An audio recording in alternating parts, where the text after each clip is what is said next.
Welcome to দিশার exam guide. প্রিয় চতুর্থ শ্রেণীর পরীক্ষার্থী বন্ধুরা, তোমাদের জন্য এই ভিডিওটিতে আমি আলোচনা করতে চলেছি চতুর্থ শ্রেণীর তৃতীয় পর্যায়ক্রমিক মূল্যায়নপত্র 2025-এর থার্ড ইউনিট টেস্টের আমাদের পরিবেশ বিষয়ের প্রশ্নপত্রটি সম্পূর্ণ উত্তর সহ এই ভিডিওটিতে আলোচনা করতে চলেছি। পূর্ণমান 50, সময় 1 ঘন্টা 30 মিনিট। পরীক্ষার্থীর নামের জায়গায় তোমরা তোমাদের নাম লিখবে, ক্রমিক সংখ্যার জায়গায় রোল নাম্বার, বিদ্যালয়ের নামের জায়গায় তোমরা তোমাদের রোল নাম্বার লিখবে। প্রথমে আমরা বিদ্যালয়ের নামের জায়গায় তোমরা তোমাদের বিদ্যালয়ের নাম লিখবে, বিদ্যালয়ের নামের জায়গায় তোমরা তোমাদের বিদ্যালয় বা স্কুলের নাম লিখবে, ক্রমিক সংখ্যার জায়গায় তোমরা তোমাদের রোল নাম্বার লিখবে। প্রাথমিক শিক্ষা পর্ষদের নির্দেশ অনুযায়ী নবপ্রবর্তিত পদ্ধতি অনুসরণ করে প্রশ্নপত্রটি তৈরি হয়েছে। প্রথম এক দাগে সঠিক উত্তরটির মাথায় টিক চিহ্ন দাও। এর জন্য রয়েছে কত? 5 মার্ক। প্রথম একের ক আমরা দেখে নেব। আমাদের সমাজে ছেলে মেয়েদের ভূমিকা সমান, তাহলে সমান এর মাথায় টিক চিহ্ন দিলাম। একের খ, বিষ্ণয়রা 29টি উপদেশ মেনে চলেন। উত্তর হবে 29টি। গ, মৌচাকে মধু এনে জমা করছে। উত্তর মৌমাছি।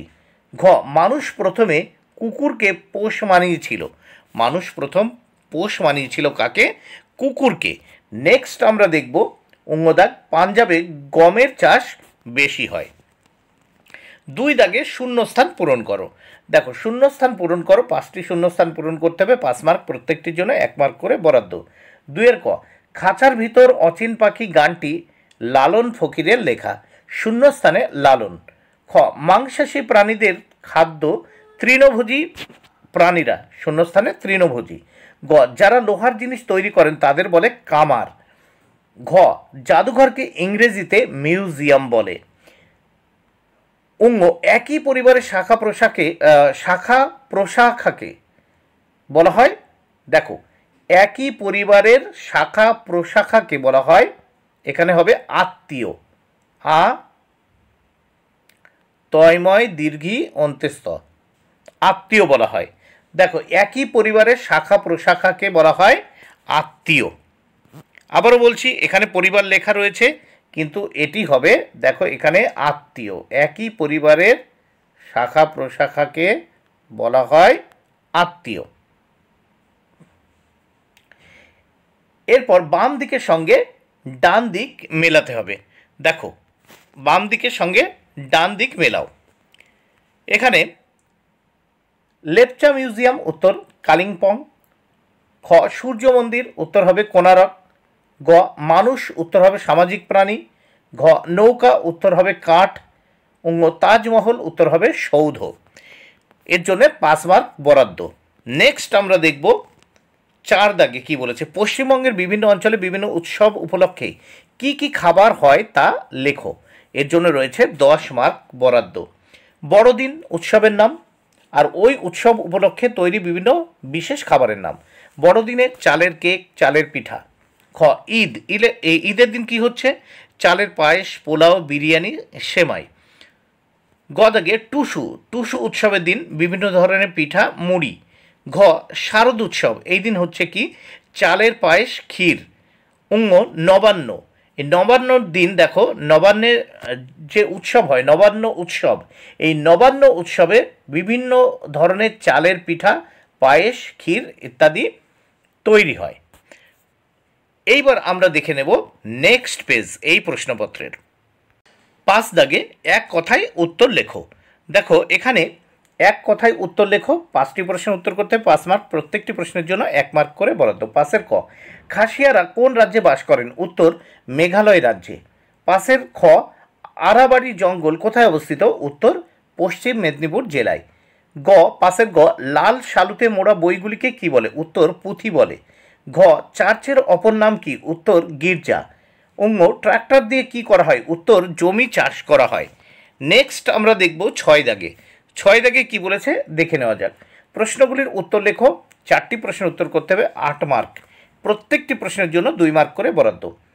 6-এর ক, মাটি দূষণের 2টি কারণ লেখো। উত্তর 1, আধুনিক কৃষিক্ষেত্রে অতিরিক্ত রাসায়নিক সার ও কীটনাশক ব্যবহারের ফলে মাটি বিষাক্ত হয়ে পড়ে। 2, প্লাস্টিক, পলিথিন এবং অন্যান্য অপচনশীল বর্জ্য মাটিতে ফেলার কারণে মাটি দূষিত হয়। খ, ব্রতচারীর প্রতিষ্ঠাতা কে? উত্তর গুরু সদয় দত্ত। নেক্সট প্রশ্নের সঙ্গে ব্রতচারী গ্রাম কোথায়? উত্তর, ব্রতচারী গ্রাম পশ্চিমবঙ্গের দক্ষিণ 24 পরগনা জেলার ঠাকুরপুকুরে অবস্থিত। গ দাগে, মাছ মাংসে নুন মাখিয়ে রাখা হয় কেন? উত্তর, মাছ মাংসে নুন মাখিয়ে রাখা হয় কারণ লবণ একটি জীবাণুনাশক। এটি মাছ বা মাংসের জলীয় অংশ টেনে বের করে দেয়, যা জীবাণুর বৃদ্ধি রোধ করে এবং পচন থেকে রক্ষা করে, ফলে খাবারটি দীর্ঘ সময় ধরে সতেজ থাকে। ঘ দাগে, মমি কাকে বলা হয়? দেখো, মমি কাকে বলা হয়? মমি বলতে এমন একটি মৃতদেহকে বোঝায় যা বিশেষ প্রক্রিয়ায় এমনভাবে সংরক্ষণ করে রাখা হয় যাতে এটি পচে না যায় বা ক্ষয়প্রাপ্ত না হয়। 7 দাগে আমরা দেখে নেব নিচের প্রশ্নগুলির উত্তর লেখো। দুটি প্রশ্নের উত্তর করতে হবে, 8 মার্ক। প্রত্যেকটি প্রশ্নের জন্য 4 মার্ক করে এখানে বরাদ্দ আছে। তাহলে প্রথম প্রশ্ন আমরা দেখব যে কি কি কাজে জল ব্যবহার করা হয়। 1, রান্না করা। 2, বাসন পরিষ্কার করা। 3, কাপড় ধোয়া। 4, গাছপালায় জল দেওয়া। 5, স্নান করা।